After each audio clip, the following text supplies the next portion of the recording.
wabarakatuh. Waalaikumsalam warahmatullahi wabarakatuh.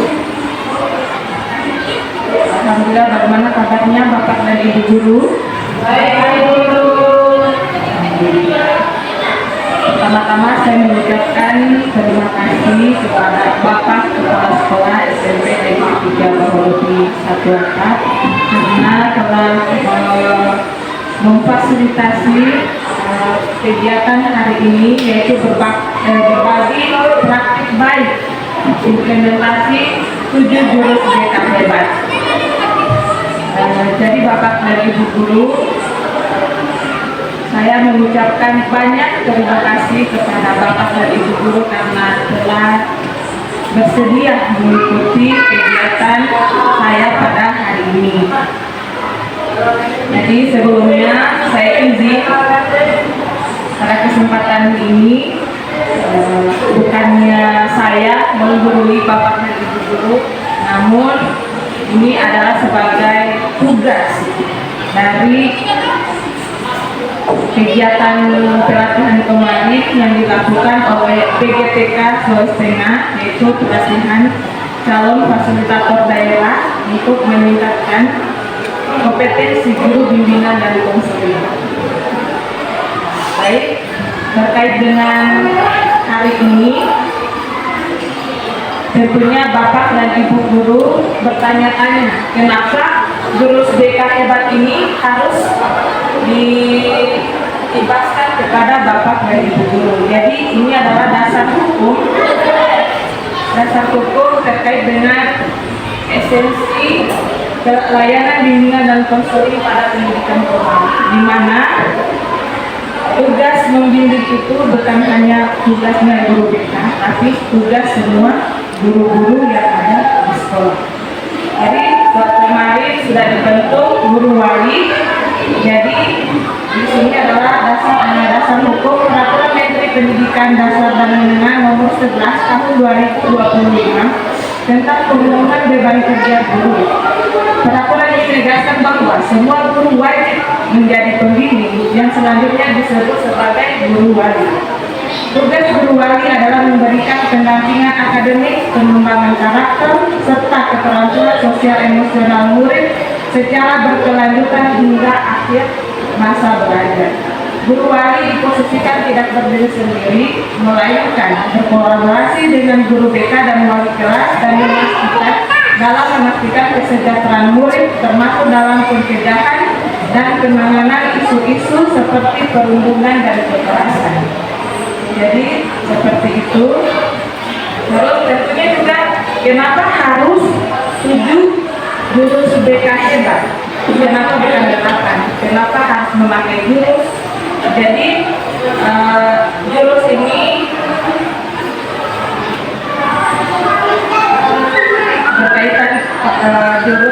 berkaitan dengan pencaksilat, di mana pencaksilat itu sendiri terkait dengan menekankan kelembutan, kelenturan, persaudaraan, perdamaian, pengendalian diri, dan kasih sayang. Dengan kebekaan, guru-guru diharapkan mampu menjuruskan, mengarahkan, menunjukkan, mendorong murid, mengembangkan kepribadian dan potensi. Hal ini karena peningkatan kompetensi kebakan kepada guru dimaksudkan agar tugas guru tidak hanya mengajar, melainkan menjadi pembimbing pribadi, sosial belajar, dan karir murid. Relasi guru dan murid ini tidak hanya ketika menuntut ilmu di satuan pendidikan, melainkan berlangsung sepanjang hayat. Selain menjadi pembimbing, guru menjadi inspirator dan mentor untuk mengembangkan potensi muridnya. Jadi sebentar kita akan melaksanakan jurus 1 terkait kenali potensi siswa. Namun sebelum itu, supaya Bapak dan Ibu guru mungkin sudah siang ya, jadi kita supaya semangat, ayo kita sedikit adakan ice breaking.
Aku udah senang kata anu, lihat.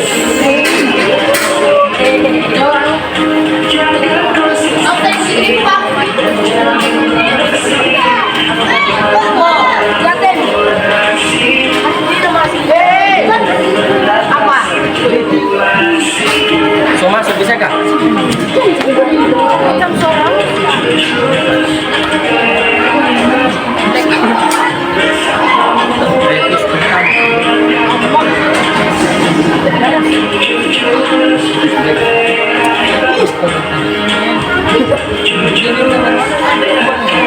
Ibu nih. Dapetin dia.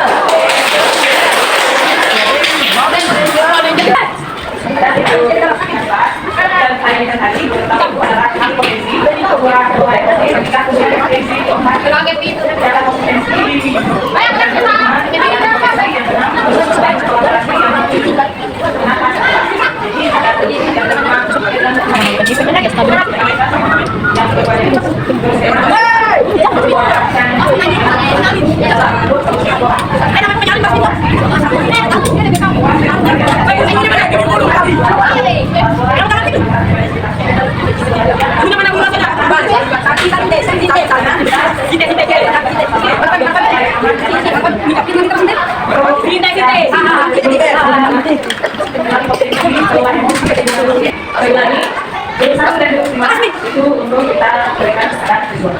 Pertama, jurus satu kenali potensi, maka kenali potensi ini untuk mengetahui potensi yang ada di satu. Karena kita bisa mengetahui visual ini bahkan dari nilainya tidak apa.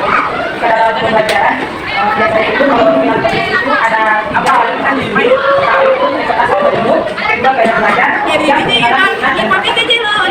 itu dalam pembelajaran kita berikan daya bagus, kita berikan tes daya belajar visual ini bisa kita ya daya belajar seperti apa sehingga kita berikan pelajaran saya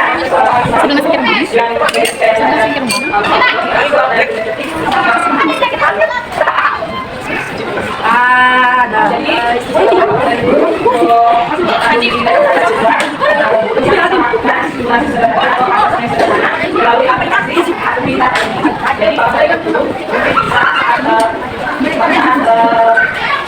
jadi pembelajaran kita bisa melakukan asesmen daya belajar siswa sehingga kita membuat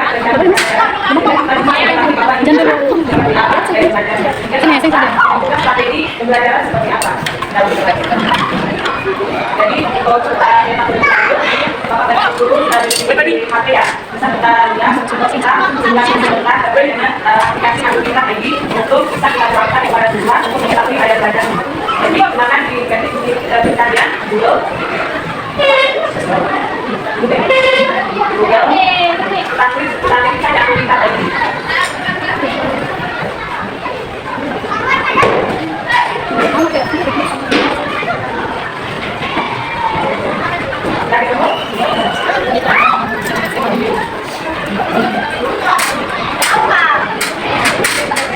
Jadi bapak dari guru bisa mungkin belum tahu ya cara bacanya akan kita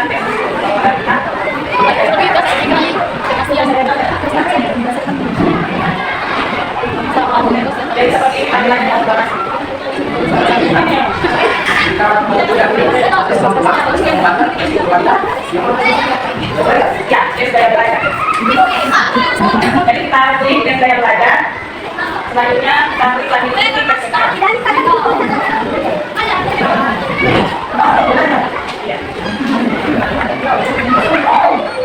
jadi kita lakukan saja di sini.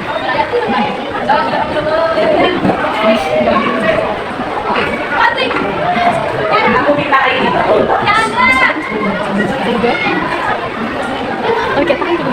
Yang paling kurang seperti ini.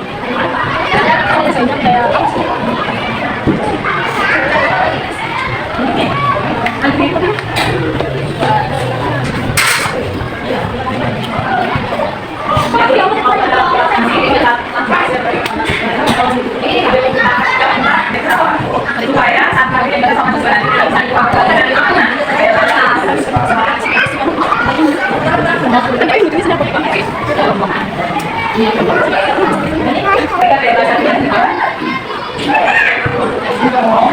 Kita belajar sesuatu, kita bisa mengidentifikasi kriteria seperti daya belajar visual. Anak lebih mudah mengingat informasi dalam bentuk gambar, grafik, warna, atau tulisan. Dua, senang membaca dan mencatat. Tiga, tertarik pada tampilan visual seperti diagram, grid mapping, video, ilustrasi, atau slide presentasi. Saat memahami pelajaran cenderung membayangkan dalam pikirannya. Jadi, kalau kita sudah tahu kriteria seperti ini, kita bisa memberikan strategi pembelajaran yang efektif seperti menggunakan gambar, meta konsep, video, atau ilustrasi. Terus mengajar murid membuat catatan warna-warni atau sketsa. Terus gaya belajar auditorik, kriterianya lebih ketat paham jika informasi disampaikan secara lisan. Kedua, senang berdiskusi, mendengarkan penjelasan atau mendengar suara guru. Ketiga, mudah mengingat informasi yang didengar seperti lagu, cerita, atau percakapan. Keempat, cenderung mengulang informasi dengan cara mengucapkannya. Jadi, strategi pembelajaran yang efektif yang bisa kita gunakan diskusi, tanya jawab, rekaman suara, atau lagu edukatif. Selanjutnya, mendorong murid untuk menjelaskan kembali materi dengan kata-kata sendiri.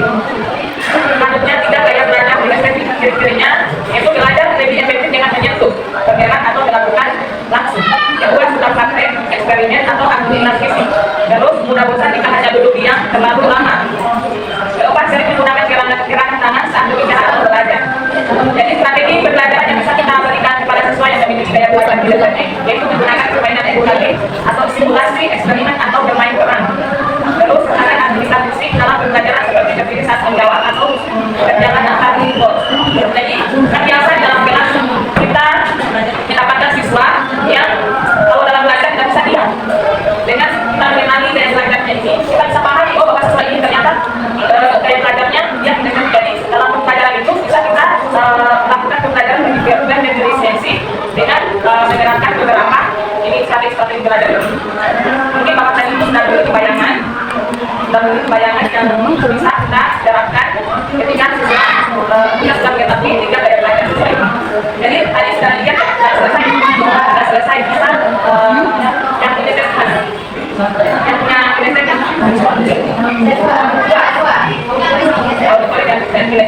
dan seperti itu ada juga yang dua-duanya. Jadi dia kombinasi antara auditori dengan kinesis yang ini. Jadi dia mendengarkan sampai praktek. Kalau katakan tidak bisa lanjut. Jadi tadi visual kinestetik ya. Apakah betul sesuai dengan kriteria? Kalau betul jadi ibu mau belajar ambil benar ambil sampai. Jadi seperti itu Bapak dan Ibu. Ada pertanyaan? Ya, silakan. Saya hanya karena tidak sudah daripada sesuai sudah pasti saya tadi orang berdasarkan hasil tapi kondisi wanita yang ada dalam semua atau dia bentuk rokok apakah saya bisa sebenarnya kalau kita berbeda kayak banyak pas rokok nanti dia tidak pakai bagaimana kesimpulan dari kalkulator atau ya saya sudah pastikan bahwa dalam satu kelas itu tiga dari pasti ada dalam satu kelas yang ada di sini berbeda kemampuan dia pada Ya, baik. Jadi apakah dalam pembelajaran ini harus sehat mengingat semua yang pembelajaran dengan tiga gaya belajar siswa ini. Jadi kan itu inilah prinsipnya tentang mengenali gaya belajar. Jadi sebelum kita melakukan pembelajaran ya kita bisa tahu ini anak dalam kelas ini gaya belajarnya yang berbeda seperti apa. Ada beberapa orang yang kita sudah tahu dalam kelas itu yang berbeda seperti apa. Ya yang diodori berapa orang. Jadi kita bisa, misalnya pakai di kertas, makanya ya, saya tahunya kita apa ini? Dengan apa? Maka dibuat kerajinan dan pusat kerajinan. Jadi kita bisa memberikan dan mungkin harga yang kecil. Kita dapat sudah sampai mampu. Jadi kita coba jadi saya tadi ini saya satu sama siswa itu kita lakukan saya kasih ini supaya yang mau kita bisa yang bisa sampai kemudian kita ambil oleh semacam jadi yang belajar auditor kita harus sampaikan. Jadi sesuai yang ini saya ada kita bisa langsung ambilkan. Jadi kita tidak perlu hanya satu cuma menjelaskan saja tapi semuanya bisa sampai. Jadi seperti itu.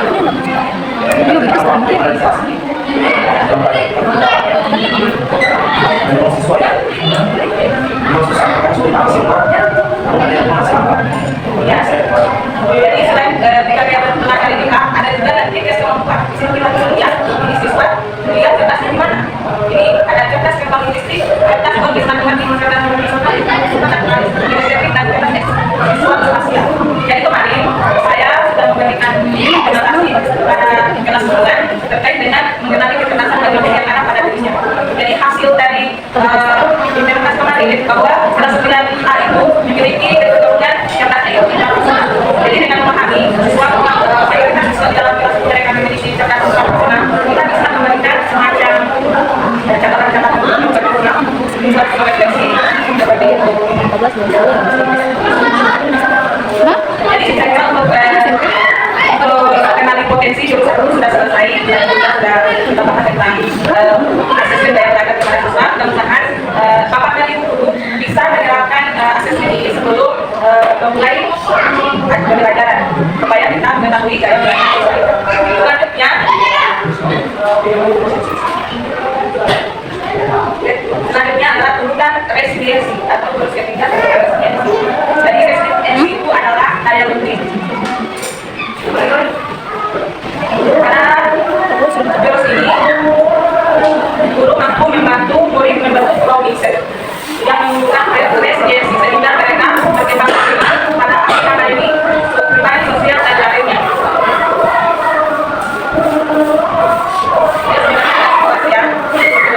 Kita bikin benar supaya kita tahu konsep resiliensi itu seperti apa.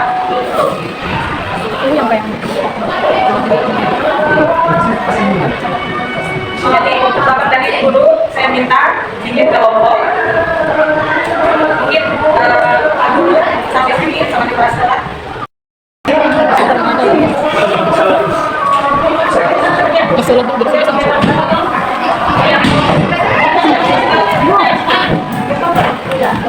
jadi tadi pegangan ini ada ya kegiatan yang pertama aktivitas yang ketiga konsep dan kegiatan yang pertama kita yang pertama kita membangun kebenaran. Jadi setiap kelompok membuat kebenaran setinggi dan sekuat mungkin agar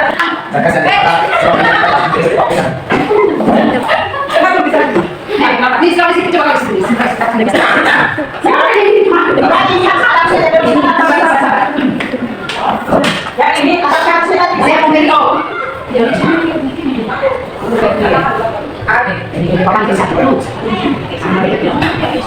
Ini apa yang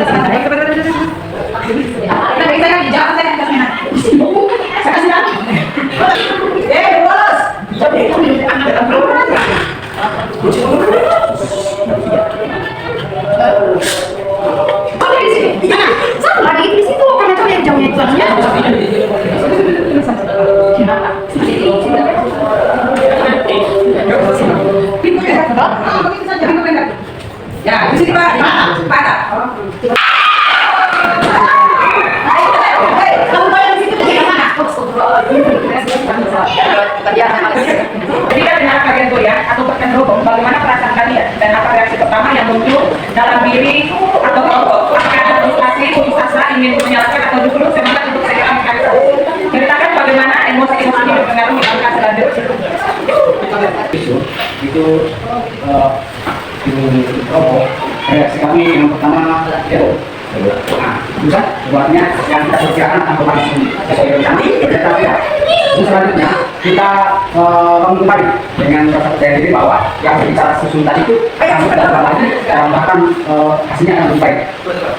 Nah, dari kelompok kita itu saja. Terima kasih. Terima kasih kebetulan Oke, yang kedua, apa pelajaran paling berharga tentang daya lenting atau resiliensi yang kalian dapatkan saat berusaha bangkit dan membangun kembali dari puing-puing? Pelajaran yang paling berharga apa tadi? Yang kami dapat dari permainan susun kartu, yang pertama di sini mengajarkan kita bagaimana pentingnya kolaborasi, kerjasama tim. Kemudian yang kedua yaitu bagaimana pentingnya kita mengelola emosi, karena permainan ini dia mengajarkan kita bagaimana menyeimbangkan kita punya pikiran dan juga ketenangan. Kemudian yang ketiga, pelajaran yang penting yang kami dapatkan dari permainan kali ini tidak lain yaitu terus bangkit apapun yang terjadi ketika kegagalan itu datang, selalu mencoba agar bisa terus berhasil dan tercapai semua apa yang sudah kita rencanakan bersama. Terima kasih. Oke, tepuk tangan. Untuk refleksi di pertanyaan ketiga, di luar permainan ini, coba pikirkan pengalaman kehidupan nyata ya, baik di sekolah maupun di rumah terhadap misalnya menarik kalian dan bagaimana respon kita terhadap itu. Hal ini terlepas dari kehidupan keseharian baik di sekolah kita sebagai guru dan di rumah sebagai misalnya kami di guru anak. Nah, contoh kecilnya di sekolah, pada saat kita melaksanakan proses pembelajaran, yang terkadang pada saat kita mengajar dan kita bertanya kepada siswa, apakah kalian sudah paham? Ternyata dari berbagai metode atau model pembelajaran yang sudah kita terapkan kepada siswa, mereka kadang hanya sedikit yang mengerti. Di situ mungkin perasaan kita seperti bagaimana produk ini. Apakah kita kembali ke diri kita? Apakah kita model atau metode pembelajaran kita yang salah? Nah, mulai dari situ kita melihat kembali, oh ternyata ini yang kurang, ini yang kurang. Nah, mulai dari situ kita memperbaiki kembali. Itu level pelajaran yang kita bicarakan dari permainan simulasi sederhana tadi yang berkaitan dengan jurus tumbukan resiliensi. Jadi Pak dari guru lebih kita berikan kepada siswa, di mana siswa itu memiliki beban sebenarnya yang kita tidak tahu.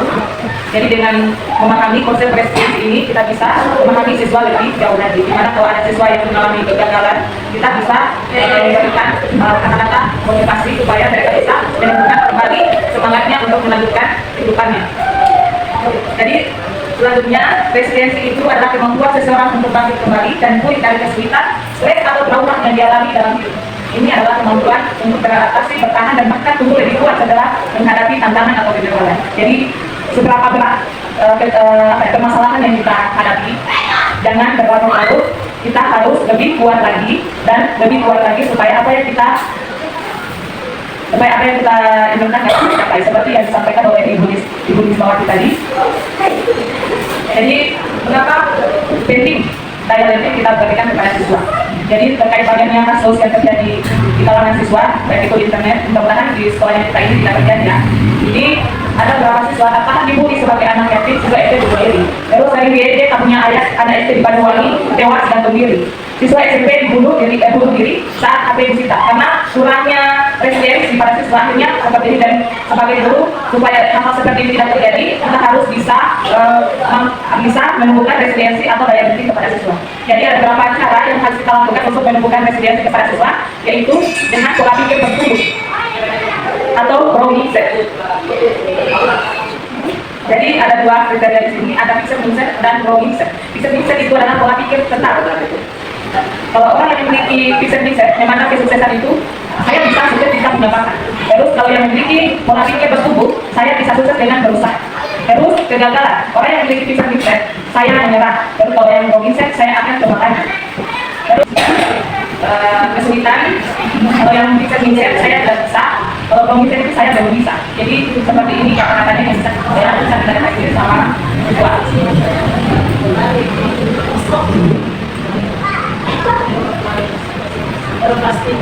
Neuroplastisisitas, otak kita harus bertumbuh. Adalah mekanisme biologis yang melatari growth mindset. Setiap kali individu dengan growth mindset menghadapi tantangan dan berusaha mengatasinya, otak mereka sedang membentuk dan memperkuat koneksi satu baru yang terkait dengan keterampilan atau pengetahuan tersebut. Selanjutnya ujian menghancurkan resiliensi. Jadi ada dua ujian dan ujian. Terus kalau ujian dia global dan fokus pada orang, dia langsung sama orangnya. Jadi kamu hebat. Terus kalau dukungan itu kamu sudah bekerja keras, kamu layak akan prestasi itu. Jadi yang diuji itu usahanya, bukan pribadi kayak bukan orangnya langsung. Kalau ujian itu dapat menentukan resiliensinya, kalau dengan dukungan dia akan menentukan resiliensinya. Terus orang dewasa sebagai subjek itu bangga pada itu adalah ujian, sedangkan anak sebagai subjek kamu pasti bangga pada diri sendiri. Jadi apa ya sama-sama bekerja dulu, terus mendorong keberanian, semua yang belajar berbeda pasti belajar sekali juga terus. Kalau yang ujian kamu memang anak takut tidak pernah menyesuaikan itu. Jadi dia yang itu pribadi menyambungkan dari usahanya. Selanjutnya membangun budaya ordinary didik. Dalam proses pendidikan penerapan ordinary didik pada pembangunan dan pemeliharaan faktor-faktor pelindung yang mendukung resiliensi murid melalui praktik sehari-hari yang terintegrasi dalam lingkungan sekolah. Jadi seperti ini membantu murid menerima dan mengambil dari kegagalan. Contohnya dalam situasi tim sepak bola sekolah gagal masuk final, padahal peluangnya sangat besar. Jadi bapak dan ibu guru kita bisa menerapkan ini dengan metode apresiasi koreksi dan apresiasi kembali dengan bentuk border. Jadi seperti tadi ya, ini gagal dalam masuk final sepak bola. Jadi kita bisa memberikan dukungan resiliensi kepada siswa dengan kata-kata seperti ini. Kita lihat dulu perasaannya, terus gunakan usahanya atau potensinya. Ketika itu minat atau perspektif positifnya, terus penegasan diri, terus tawaran atau dukungan. Contohnya seperti ini, meskipun impian kita kali ini baru terwujud, bukan berarti usaha kita sia-sia. Usaha yang kita lakukan pada pertandingan tadi menunjukkan kamu memiliki semangat dan keteguhan. Mari kita dari kali ini sebagai perkembangan untuk evaluasi belajar dari setiap pertandingan dan kembali lebih kuat di musim depan. Kepala tegak.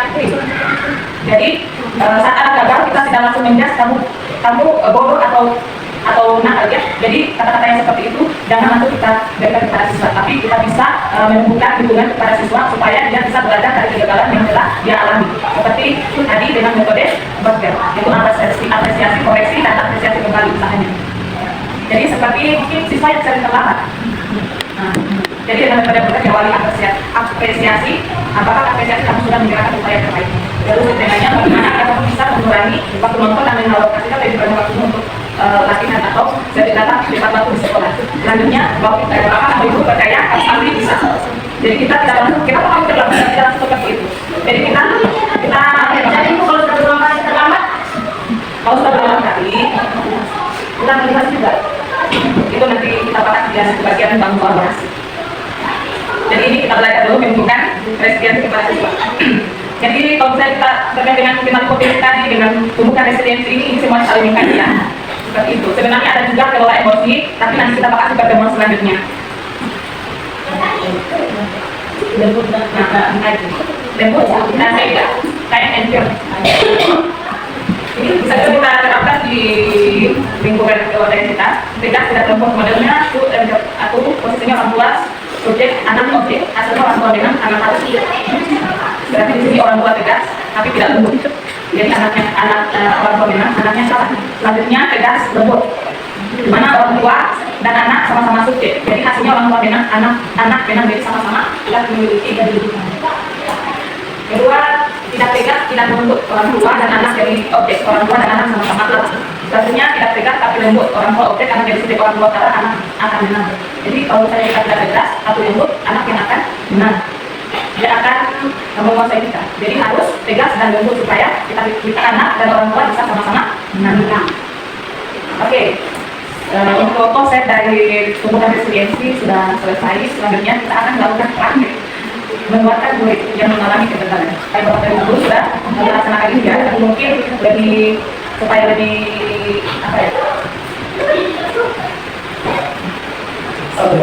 Jawab saja.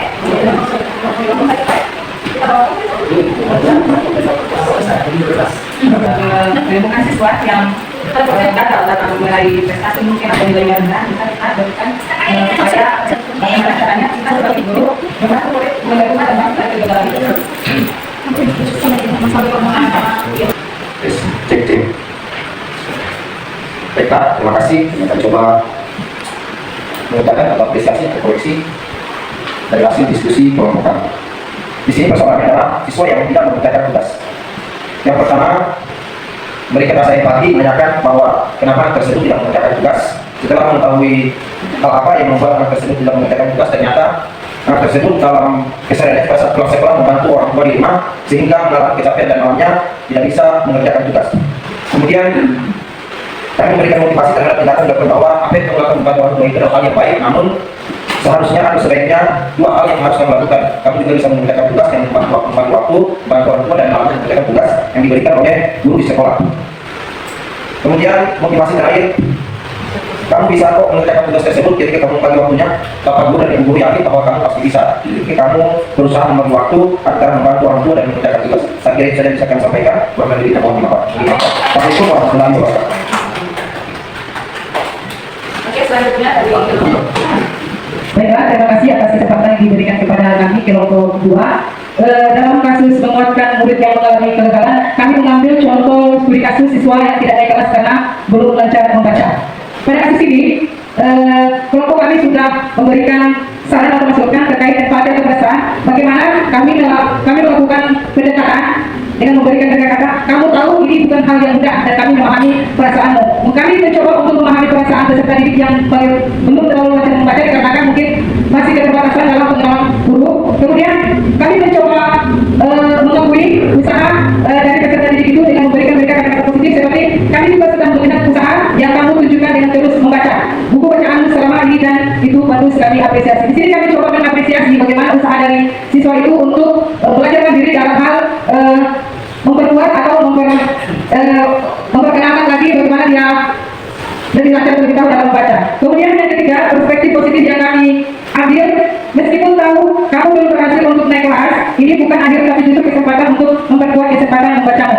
Di perspektif positif ini, kami mencoba memberikan penguatan moral yang lebih baik atau pendekatan yang lebih intens lagi kepada siswa yang belum naik kelas tersebut karena belum tahu membaca. Kemudian yang keempat, penegasan nilai diri. Di sini kami memberikan kata-kata positif seperti kamu adalah anak yang berharga dan punya banyak potensi besar yang harus dikembangkan. Dengan semangat, tekad dan dukungan yang tepat, kamu pasti bisa berkembang lebih baik lagi. Jadi pada penegasan nilai diri ini kami memberikan lagi effort yang sangat tinggi, memberikan mereka penguatan bahwasanya mereka pasti bisa lalui semua masalah yang ada terkait dengan tidak tahu atau kurang lancar dalam membaca itu. Terima kasih. Tentang kali membuatkan murid yang mengalami kegagalan dalam kasus anak yang gagal ujian dalam mata pelajaran bahasa Indonesia. Untuk poin pertama yaitu empati atau validasi perasaan, jadi kami mengambil kalimat, contohnya ibu tahu kamu pasti kecewa dengan nilai ujian atau pelajaran bahasa Indonesia kamu. Kamu sudah belajar, namun hasilnya kurang memuaskan. Untuk poin yang kedua yaitu kemampuan usaha atau potensinya, jadi kami memberikan penguatan terhadap usahanya, yaitu dengan kalimat yakin karena lihat usaha kamu mengikuti ujian ini dengan fokus dan rajin belajar. Kemudian untuk poin ketiga, reframing atau perspektif positif, kami memberikan kalimat penguatan, yaitu hasil ujian ini sebenarnya memberikan informasi bagi dirimu untuk dapat mengetahui bidang apa yang belum kamu kuasai. Dengan ini bisa menjadikan motivasi sekaligus. Kemudian untuk poin keempat yaitu penjelasan nilai diri atau di luar dari hasil ujian ini. Di sini kami membuat kalimat yaitu nilai ujian ini sebenarnya bukan menjadi penentu bahwa kamu itu tidak pintar atau tidak mampu, sebab sebenarnya kemampuan belajar itu sudah sangat baik. Kemudian lanjut ke poin terakhir yaitu tawaran dukungan atau harapan ke depan buat siswa ini. Kami membuat kalimat yaitu bagaimana jika kita menentukan waktu untuk sama-sama mengidentifikasi kesulitan belajar kamu. Terima kasih. Itulah hasil dari pertemuan kami. Saya kembali ke Semalam. Sambutan itu semuanya sudah benar. Semoga apa yang kita praktekkan hari ini mungkin sudah biasa juga kita lakukan di dalam kelas untuk memotivasi siswa yang gagal dalam pembelajarannya. Semoga dengan materi hari ini tentang pembukaan resiliensi kita lebih mantap lagi supaya anak-anaknya kita ini lebih merasa dihargai atau bisa merasa termotivasi dengan kegagalan yang dia hadapi. Oke, baik, Bapak dan Ibu guru, mungkin sekian dari pemaparan tentang jurus 3 pembukaan resiliensi. Jadi selamat. Terima kasih kamu sudah berusaha mempelajari jurus ketiga ini sebagai tanda kamu sudah menguasai, kamu berhak mendapatkan kartu pembukaan resiliensi. Oke, Bapak dan Ibu guru, saya mengucapkan banyak terima kasih kepada Bapak dan Ibu guru sekalian. Saya akhiri dengan ucapan Assalamualaikum warahmatullahi wabarakatuh. Waalaikumsalam warahmatullahi wabarakatuh.